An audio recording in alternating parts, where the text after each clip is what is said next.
I 100% believe I will probably never be in a real relationship again. Being a girl boss is so exhausting and not rewarding. The way In today's polarized world, is feminism dead? Modern day feminism is meant to literally break and destroy us. Strong, confident men date feminists. I'm going to say something really controversial now. Feminism has done mothers zero favors. I know I do think that's a big problem with guys these days, is they aren't confident enough to approach women. You may not agree with me, and that's fine, but I don't think that sex work is something that empowers women. Because it doesn't, and that is absolutely. Get ready with me to sit at the bar alone in hopes of meeting a man naturally instead of on a dating app. To all the young girls and even ladies out there that don't buy into this whole modern feminist movement, that men are the enemy, that marriage is bondage, that children are a burden. Oh my gosh, I'm so lonely in 2025. Like, all my friends have a boyfriend and I want a boyfriend. Like, women can literally do anything, but we just let a man do it for us. Men. I think you have turned this woman completely the fuck off. Yeah. Like, I genuinely, I don't know what the fuck this is, but I fucking wish that I would have found my man fucking 10, 15 years ago. Because this is horseshit. Like, I'm going to stay all the way fucking single until I find a worthy one. And this carnal treasure, lock the fuck up. Okay? Yeah. Extremely hard. It is increasingly difficult to flirt with women nowadays. There's a large chance that you, as a man, will be #MeToo'd for simply pursuing a woman. I mean, the worst thing that could ever happen to dating is a woman interpreting a man pursuing her and thinking that she's beautiful as harassment. I agree. The next man who tells me that they're just not in a spot to date and can't give me what I want, but then give the next girl a couple months later exactly what I was asking for, is gonna get their house burnt down. Just tell me you don't like me. Be fucking honest. Was there any other areas of feminism where you think it's having a negative impact? Yes, I think it has ruined the family, the structure of the family, because the feminists are telling you you're more than just a mom. You can do more. You have more to bring to the table, as if mothering wasn't a big enough job. You know, being a mom, being a parent is a full-time job. The feminist movement, women were saying you're more than that. Just put your kids in daycare. Let the government raise your kids. Let somebody else do it. And you go, and because it's about you and you can have it all. And you can be a mom and you can have a full-time career and you can be completely satisfied and you can be married and you're still going to have energy. No, you cannot have it all at the same time. Maybe in a lifetime, but not all at the same time. You're going to have to make some sacrifices if you're going to raise a good, healthy family with good kids. Why is a confident woman so scary to these men? Like, okay, you don't like me. There's no reason to talk shit about a bad bitch because she wants to bad bitch on. I know I do think that's a big problem with guys these days, is they aren't confident enough to approach women. It's the women's fault that guys don't approach. You've got these feminists that want to be equal. They don't want to be approached. They want to be the man. They want to be on top. So now guys don't feel like they can approach women because a lot of women get offended. Catcalling. I would love to be catcalled. Sorry, I would like to walk down the street and someone whistle at me. That makes me feel really good about myself. Auntie, do you feel like men approach women more or less now? They approach women less now because women look more fierce. They wear more war paint, and because the men are scared. Because nowadays it takes a couple of rare things to happen for all men to be labelled. So now you don't even know whether to approach a woman or not because you don't know whether she's going to say that you're harassing her, leave her alone. And sometimes you might even just want, a man might just want to say, excuse me, love, do you know that? No! A woman called me. She said, I'm 50 years old. I have 3 degrees. I'm a very successful entrepreneur, CEO. And I want you to know, Dennis, I deeply regret that I followed the feminist advice at college. Because when I come home after a successful day at work to an empty home, no husband, no children, no family, it's not good. Women really saw their husbands come back from 12 hours of work, miserable and tired, and thought, gee, I want to do that too. So would you advise men to date younger women with less trauma and baggage then? Oh my God. Oh God. No, they gotta deal with the women that they've traumatized. Date your age. Younger women do not have less baggage and trauma or anything else. Younger women don't have a lot of life experience, obviously, because they're younger. And having been, you know what, I can talk shit about 20-year-old girls because I've been a 20-year-old girl. And if you are on the same emotional plane as a 20-year-old girl, that says a lot about you if that's who you are dating. And I don't suggest it. So the older you are, the more jaded you are, basically. Pretty much, because you've been through it all. And then every time you go through a breakup and go through that, you get bitter and bitter. Your guards are up all the way. I really hate these modern day feminists who try to sit up here and tell me that I'm oppressed because I'm a stay-at-home mom. But the solution to this oppression is for me to just go to work and pay insane amounts of money so that I could outsource the work that I was already doing for my own kids. Me personally, I'll just never see me taking care of the family that I done sat up here and had as a bad thing. It's honestly a privilege. And if my man were to sit up here and tell me that he feels oppressed for having to financially provide for his family, I would look at him so crazy for that. I'm so happy that women are starting to finally break out of the matrix and realize modern day feminism is meant to literally break and destroy us. And the reason we are also fucked up and unhappy is because we are going against nature, and nature will always prevail and will always win. But that is like true. It's like so funny that it took this long for these things to start to become mainstream ideas. You don't need to be a girl boss. That shit's disgusting and embarrassing. Cut it out. Because women literally destroy the world today, and I'll explain why. Radical feminism destroy the world and destroy women, and it destroy relationship. Because women kind of like destroy their own for themselves, destroyed it for themselves. Because you want to be equal to a man, you want men to treat you equally, everything, and you think that everything you do, you are perfect one. What we have, a lot of women have, right? Men have more value when they get older than a woman. I agree. Okay, and if women come and treat men like a wallet and everything has to be transactional, okay, men lose interest. The good women suffer from what the other women did, because radical feminism literally destroy the relationships today. Men get custody because the court system favors them. No, but okay. And I'll tell you what, men are punished for being traditional in this country. They are. Because the way the court system, and see this, I'm gonna talk about this because I know things. Because the way the code is written, it's basically the person that spends the most time with the child. Well, if a man wants to protect and provide for his family, who does that punish? The guy for doing the right thing. But the children spend more time with the mothers. Sometimes men are not as involved. Correct. But it's because, children that want to go with them. It's because they're at work, though. What's in the best interest of the child? When you look at single father homes, they fare very similar to two-parent households. When you look at single mother homes, they become criminals. I didn't know that. Yeah. They become criminals, drug dealers, school shooters. Every really problem that you can look at in society comes from single mother homes. Single father homes, not the same. Any of us are single. Do you want the same things out of life? Are you able to say, I'm sorry, that was not my intention, but I understand how you might feel that way based off my actions? And then can you learn from that conversation? That's really all it takes, and yet we're all here. At least, can we all just talk about the hot women to men ratio in the UK at the minute? Okay, maybe not go as far as UK, but especially in London. Because everywhere I go, beautiful women, stunning, gorgeous. Where's the men? Where are they?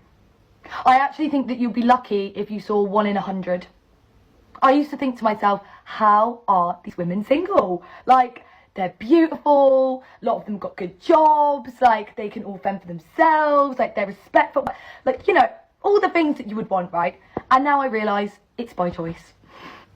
Because there's no one out there. And I'm 24, and I'm realising I'm probably going to be single for a very, very long time, because all the good ones get snapped up like that, and all the other ones, they're just disgusting.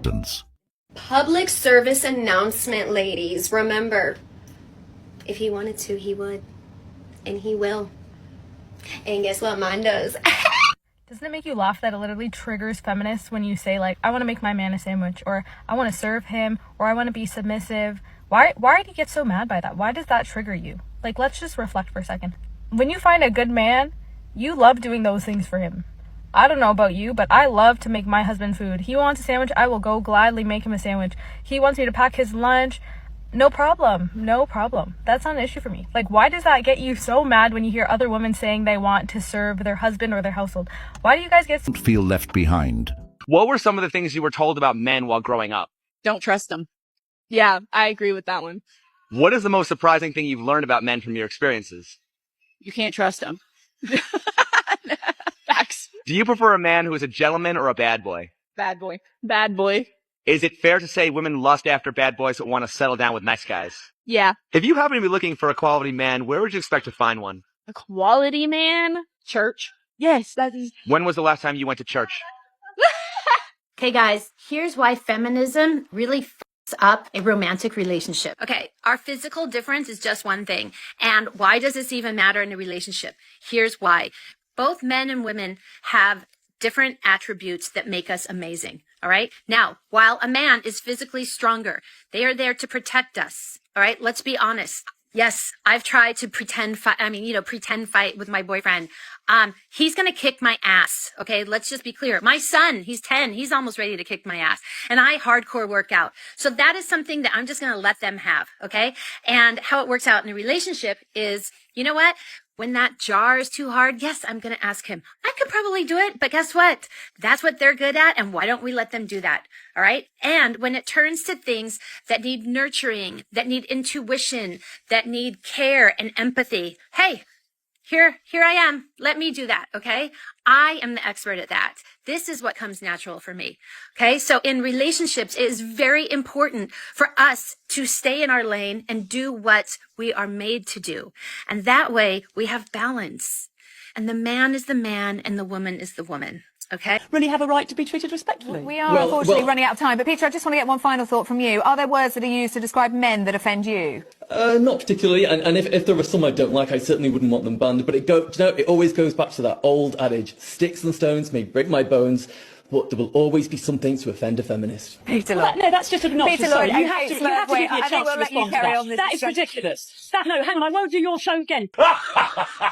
Does anybody else think that the dating apps are the worst that they've ever been?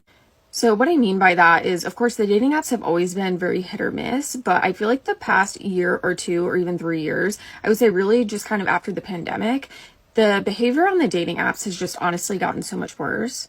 Now, of course, there's always been like bad apples on there, but I do think that the behavior as a whole has really just trended downward the past couple of years.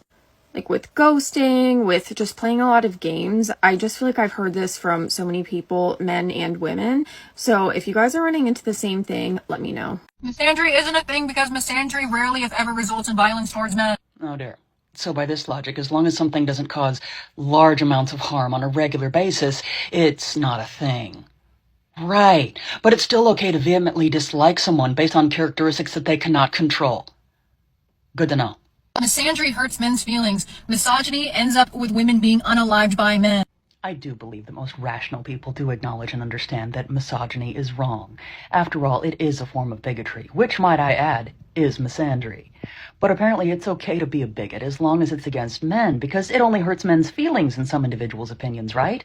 But unfortunately, that couldn't be further from the truth. Men do suffer from misandry, both physically and mentally. And if some individuals don't want to care about men's mental health and the unfortunate level of self-unaliving rates in the male population, well, then that's just fine. We'll just continue to push this narrative that misandry hurts no one except for men's feelings. I'm sorry, but I'm so sick of sex workers complaining about the way they're getting like treated in society. Yeah, no shit. You thought you were going to do something that controversial and also like degrading and meaning all the negative things. But you don't get to be judged. Everyone else gets to be judged. But like what? You're safe from that category when you're doing like the craziest thing. And like also, I'm sorry, promoting that as normal and to young women and watching all these women regret it, ruin their lives. And every single sex worker comes out and says it's awful and they don't promote it to young women. And it's just like, oh, it's so annoying. I make political statements. I'm not exempt from people talking shit to me. I expect it. Women in Russia are not afraid to embrace their femininity. They are proud to be women. What's more feminist than that? They don't need to be like men, because Russian society already values them as women. I've met many women here who hold high positions in businesses, in the corporate world, and they're also mothers, and they also wear nice clothes, heels. They get their manicures done, take care of their appearance, wear makeup, have nice hair, because one does not take away from the other. In the West, for some reason, there's this perception that in order to be taken seriously, I need to be more like a man. Even in Belgium, when I was in university, if I wore dresses or heels or had my makeup done, my professors or sometimes my classmates would be like, why are you trying so hard? Like, they wouldn't take me as seriously. Like, why are you so girly? It's not a problem. Like, I'm a girl. Why can't I be a girl? Like, there was this pressure to kind of be more manly. You'll get a better job. But if the point of feminism is about women empowerment, why are we trying to be more like men? You know what's really empowering for women? Having paid maternity leave for 3 years while keeping your job position. That's empowering. Having respect for women, whether they choose to be mothers or business ladies or both. That is true feminism. Giving women the choice to be feminine and to do what they want. And Russia does exactly that. Here we don't need to be like men, and we understand that men and women are different. Doesn't mean one is better or one is worse, it just means we're different, and we can also be proud of being a woman. And that is feminism in Russia, knowing that there is power in being feminine. Well, there's no way you are over here crying over that loser. That loser that did nothing for you. He didn't take you out. He didn't buy you flowers. He didn't even do the bare minimum. He was the bar below the bare minimum. I'm gonna need you to pick your butt up, and while you're down there, pick up your standards. Because this started with you. If you don't have high standards in your life, you are gonna attract low quality men and low quality relationships. You need to level up in every area, financially, mentally, physically. Give yourself the top of the top treatment. Prioritize yourself, because if you don't learn how to prioritize you and who you are and all that you are, how can you expect these low quality men to do that for you? You need to get it together and stop crying over losers. Any man coming into your life should add on to what already you have going on, not give you a heartbreak.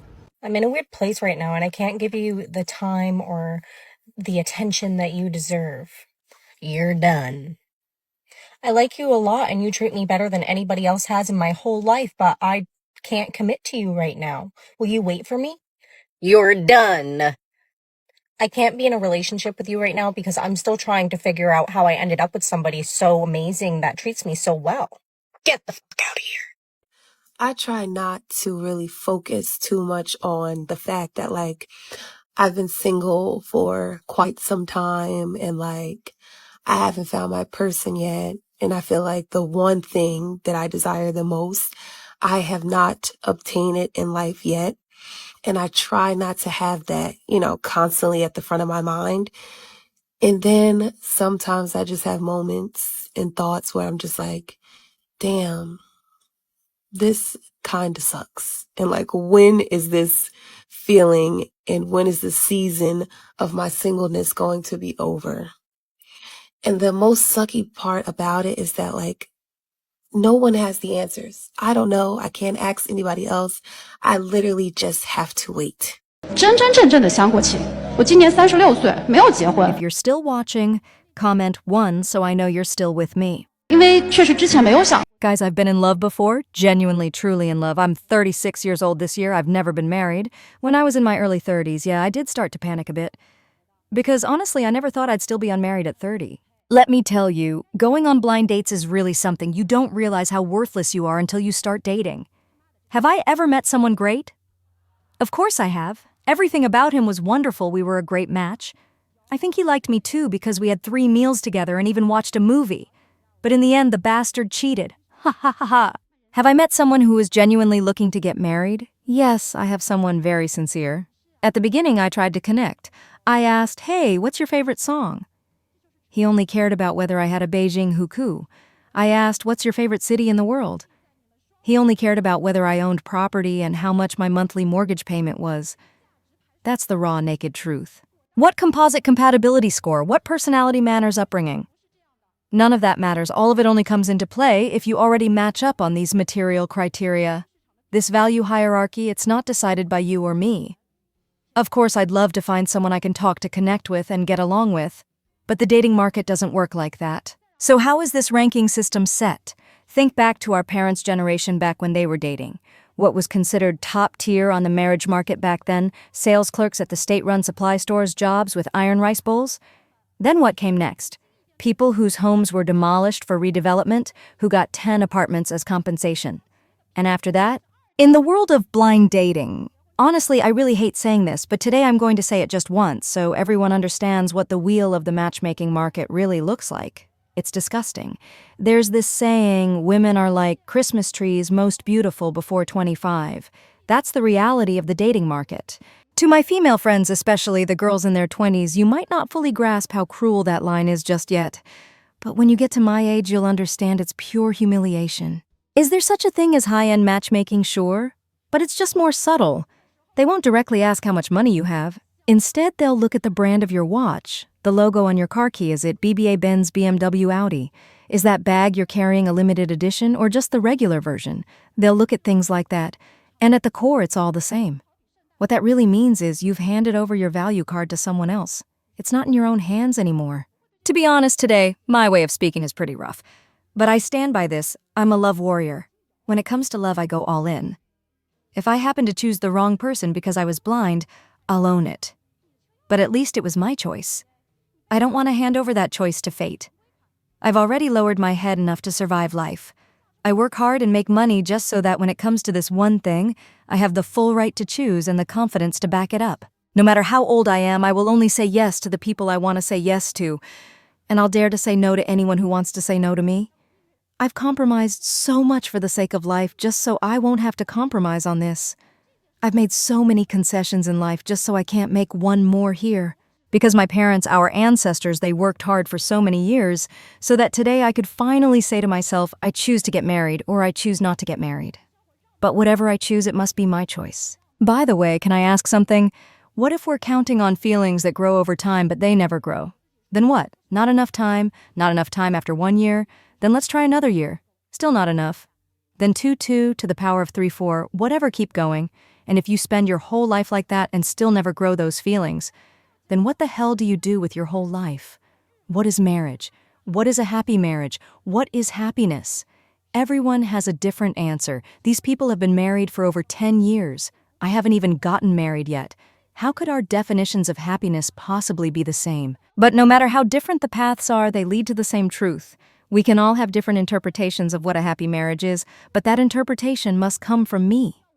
It can't be forced. It can't be settling. It can't be some kind of composite score.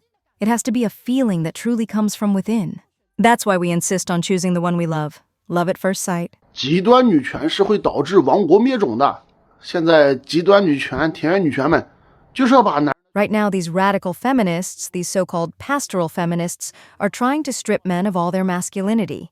In the end, men will be turned into nothing more than obedient servants who only know how to spend money on women and follow their every word. In reality, extreme feminism has no concept of nation or ethnicity. They weaken and emasculate their own country's men. And when an enemy nation invades, they'll turn around and blame the men. It's all your fault for being spineless. But men who've been oppressed into submission by radical feminism have no fighting spirit. They're even afraid of women, so how could they possibly stand up to an enemy? Take France in World War II. Its rapid collapse had a lot to do with this. After the country fell, some of them immediately tried to cozy up to the invaders. And let's be honest, some were probably already colluding with the enemy from the inside. After all, they're women, they can bear children, they can satisfy certain needs. Their treatment under occupation was far better than that of the men. Even during the Mongol invasions, women were kept as spoils of war, any man taller than a cartwheel killed on the spot. These radical feminists, these pastoral feminists, they just keep draining resources and causing chaos, even influencing national laws and policies. And when everything falls apart, they don't take any responsibility. In the end, they just blame the men. In recent years, radical feminism has had a profound impact on women across both the Western and Eastern worlds, especially in modern China. It has gradually obscured the value of traditional family ideals, which for generations brought women genuine joy and lasting happiness. As if created by the gods themselves, women possess inherent qualities of beauty, gentleness, and deep love. The natural union between women and men is meant to be rooted in love, family, and shared responsibility values that are noble and beautiful. True empowerment does not lie in trying to outmatch men or reject them altogether, but in embracing the harmony and complementarity between the two. What do you think about the rise of radical feminism and its impact on traditional values, especially in modern China? Do you believe it's empowering women, or is it pulling them away from something more meaningful? We'd love to hear your thoughts. Share your opinions in the comments below and join the discussion. If you found this video thought-provoking, don't forget to like, subscribe, and hit the bell icon so you never miss our latest content.